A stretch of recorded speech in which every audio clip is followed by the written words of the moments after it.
मोदी सरकार के 2.0 सरकार को एक साल पूरा हो चुका है। केंद्रीय गृह मंत्री अमित शाह केंद्र की मोदी सरकार के दूसरे कार्यकाल के शुरुआती एक साल में सबसे बड़े नायक के रूप में उभरे हैं।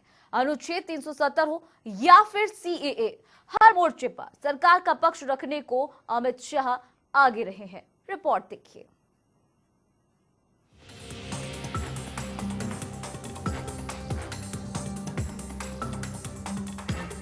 केंद्र में नरेंद्र मोदी सरकार के दूसरे कार्यकाल को एक साल पूरा हो रहा है। पिछले साल इसी वक्त जब भारतीय जनता पार्टी ने लोकसभा चुनाव में जीत हासिल की तो नजारा पूरी तरह से 2014 के चुनाव के बाद जैसा था। लेकिन इस बार एक अंतर था, क्योंकि तत्कालीन पार्टी अध्यक्ष अमित शाह ने इस बार लोकसभा का चुनाव लड़ा था।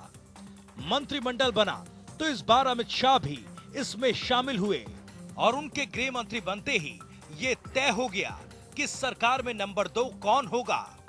दूसरे कार्यकाल की शुरुआत से लेकर अब तक अमित शाह का दबदबा इस सरकार में दिखा है।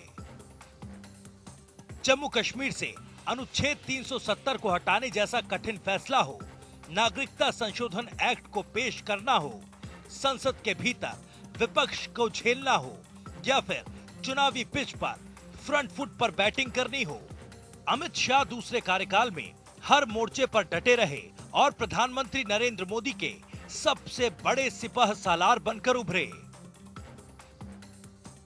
पहले कार्यकाल में जब नरेंद्र मोदी प्रधानमंत्री बने तो हर किसी की नजर इस बात पर रहती थी कि सरकार में नंबर 2 कौन होगा, अरुण जेटली या फिर राजनाथ सिंह। लेकिन इस बार जब ये तय हुआ कि अमित शाह मंत्रिमंडल का हिस्सा होंगे तो साफ हो गया कि इस बार नंबर 2 कौन होगा। अमित शाह की चुनावी रणनीति ने 2014 के बाद उन्हें भारतीय राजनीति में अलग पहचान दिलवाई। पीएम मोदी और अमित शाह की जोड़ी की चर्चा हर जगह होने लगी। इस बीच पहले अमित शाह राज्यसभा में आए और फिर चुनाव के जरिए लोकसभा में एंट्री ली। अमित शाह ने बीजेपी के वरिष्ठ दिग्गज लाल कृष्ण आडवाणी की सीट गांधीनगर पर चुनाव लड़ा और जीता। मोदी सरकार के दूसरे कार्यकाल को अभी 2 महीने ही पूरे हुए थे कि अगस्त की शुरुआत में अमरनाथ यात्रा को रोक दिया गया। अमरनाथ यात्रा रुकने के बाद देश की राजनीति में अचानक भूचाल आ गया और फिर बीजेपी की ओर से अपने सभी सांसदों से राज्यसभा लोकसभा में उपस्थित रहने को कहा गया। 5 अगस्त 2019 को अमित शाह ने राज्यसभा में जम्मू कश्मीर से धारा 370 को हटाने की घोषणा कर दी। उन्होंने राष्ट्रपति रामनाथ कोविंद के संकल्प को संसद में पढ़ा और इसी के साथ इस पर तुरंत चर्चा का ऐलान कर दिया। अमित शाह के इस ऐलान से संसद में अचानक शोर बढ़ गया और हर कोई हैरान हुआ कि ये हुआ क्या, क्योंकि करीब 70 साल से अनुच्छेद 370 हटाने को लेकर चर्चाएं जारी थी। बीजेपी की ओर से लंबे वक्त से इसकी मांग की जा रही थी। अमित शाह ने जम्मू कश्मीर से धारा 370 हटाने के अलावा राज्य के पुनर्गठन का प्रस्ताव रखा, जिसके तहत जम्मू कश्मीर केंद्र शासित प्रदेश बन गया और लद्दाख एक अलग केंद्र शासित प्रदेश बना। इस पर सदन में चर्चा के दौरान अमित शाह कांग्रेस के नेता अधीर रंजन चौधरी पर भड़क गए और उन्होंने तब कहा था, जम्मू कश्मीर भारत का अभिन्न अंग है। जब भी मैं जम्मू कश्मीर कहता हूं तो पाकिस्तान अधिकृत कश्मीर और अक्साई चीन भी इसके अंदर आता है। क्या कांग्रेस पीए को भारत का हिस्सा नहीं मानती? अमित शाह ने कहा था, हम इसके लिए जान दे देंगे। सरकार के शुरुआती 6 महीनों में ही अमित शाह ने संसद में एक और नया प्रस्ताव रखा, नागरिकता संशोधन एक्ट यानी कि सीएए, जिसके तहत पाकिस्तान, अफगानिस्तान और बांग्लादेश से आने वाले हिंदू, सिख, ईसाई, बौद्ध, जैन यानी गैर मुस्लिम लोगों को भारत की नागरिकता मिल पाएगी। सरकार के इस प्रस्ताव के साथ ही देश में हंगामा शुरू हुआ। जगह जगह विरोध प्रदर्शन हुआ। कांग्रेस समेत पूरे विपक्ष ने इसका विरोध किया और इस कानून को देश को बांटने वाला बताया। लेकिन अमित शाह और सरकार इस बिल से पीछे नहीं हटे। मोदी सरकार के दूसरे कार्यकाल में संसद का नजारा इस बार पूरी तरह से अलग दिखने लगा।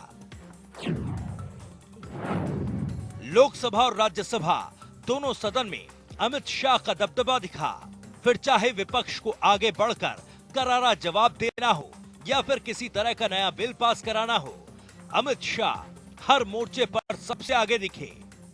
पहले अनुच्छेद 370, फिर नागरिकता संशोधन एक्ट, उसके बाद विधि विरुद्ध क्रियाकलाप निवारण संशोधन विधेयक यानी कि यूएपीए बिल पेश किया गया।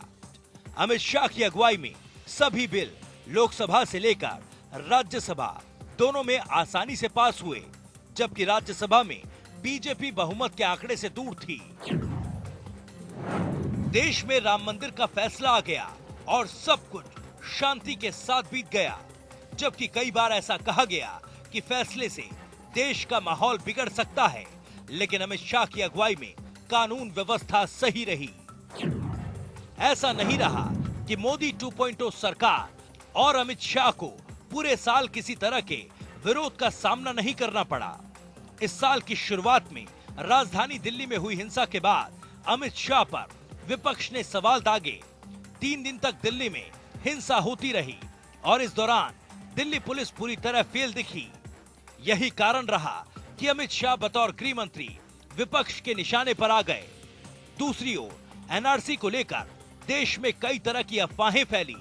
सरकार ने कहा कि अभी एनआरसी पर चर्चा नहीं हुई, लेकिन अमित शाह का एक बयान जिसमें वो सीएए के बाद एनआरसी की क्रोनोलॉजी की बात करते हैं, वो लगातार वायरल होता रहा और सरकार की मंशा पर सवाल खड़े होते रहे।